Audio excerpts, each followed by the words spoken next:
네, 그러면 입시 전문가와 함께 오늘 치러진 수능시험 난이도를 분석해보고 이제 남은 정시 모집 지원에 대한 도움말도 들어보겠습니다. 김용근 입시전략연구소장 스튜디오에 나와 있습니다. 안녕하십니까? 네, 안녕하십니까?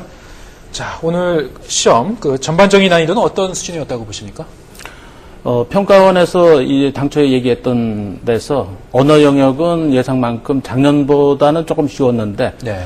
나머지 영역, 특히 수리 가나형은 시험이 작년보다 어렵게 출제가 됐고 다소 어렵게 나오리라고 했던 외국어 영역은 그 수준보다는 또 조금 더 어렵게 출제가 됐습니다. 네. 전체적으로 봤을 때는 작년 수능보다 쉽지 않은 수능이 이번에 치러졌다 이렇게 볼 수 있습니다. 네, 그러니까 좀 어려웠는데 그래도 좀 언어 영역만 좀 쉬웠다 이렇게 보시는 거군요. 네, 실제로 그렇습니다. 그 시험을 치른 수험생들은 어떻게 현장에서의 생각하나요? 반응 역시 같은 일치점을 보고 있습니다. 그래서 내년도에 내일 이제 정확하게 가채점을 해봐야 되겠지만은 전체적인 득점대 분포는 이 원점수로 봤을 때는 내려가는 추세가 될 듯 싶습니다.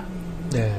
말씀하신 대로 이제 수리 영역이 좀 다소 좀 어렵게 나왔다 이런 평가가 많은데 이게 평가원 발표는 좀 얘기가 달라요. 그래서 오늘 그 수능 시험이 치러지자마자 어쨌든 다시 또 이 난이도 논란이 좀 일고 있는 것 같은데 어떻게 보십니까?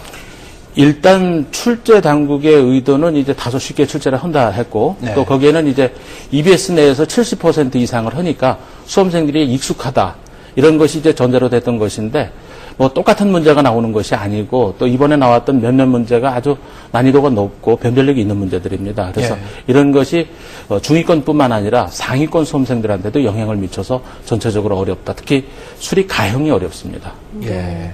그럼 수리 점수가 이번에 좀 당락을 좌우할 수 있다 이렇게 보시나요? 예, 전반적으로 어려운 시험이 나왔을 때 특히 2등급 이내에 있는 상위권 수험생들은 표준 점수 크기가 커집니다. 그러니까 중간층 때 수험생들보다 점수 격차가 벌어지는데 이번에 그 수리 영역이 어려움으로써 상대적으로 수리 영역을 잘 치른 상위권 수험생들은 아주 좋은 결과를 낳을 수 있는 유리한 입장에 설 수 있고 또 중위권 수험생들 같은 경우도 시험이 쉽다 어렵다 했을 때 표준 점수의 크기는 2층에서는 거의 변화가 없습니다. 그러니까 이번 시험에서 중위권이나 하위권도 예상치보다 좀 본인이 다소 좀 유리하게 점수가 나온 경우는 아주 좋은 입장에서 입시에 대비할 수가 있습니다.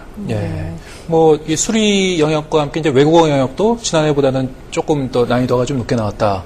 그렇게 말씀하셨는데, 그러니까 이 문과, 이과로 나눠보면은 이제 문과는 일단 그 외국어 영역이 좀 더 이렇게 당락을 좌우할 것 같고, 이과는 그러니까 수리하고 외국어 이제 다 같이 봐야 되는 거군요. 네, 일단 총론적으로 봤을 때 인문계는 언어 쪽이 이제 난이도 차이가 거의 없으니까 결과적으로 이제 외국어 영역 쪽에 영향을 미치는데 상위권 대학에서는 인문계도 역시 수리 영역이 되겠습니다. 그래서 수리 외국어, 그다음에 자연계 학생들은 당연히 이제 수리 영역과 외국어 영역 그리고 탐구 쪽 이렇게 되겠습니다.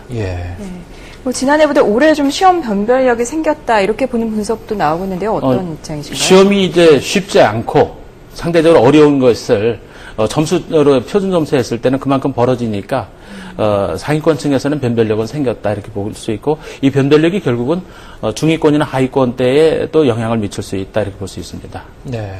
자, 이제 수험생들이 시험을 마치고 나서 이제 가채점도 해볼 텐데요. 가채점 결과를 보고 이제 어떤 지원 전략을 짜야 되지 않겠습니까? 네.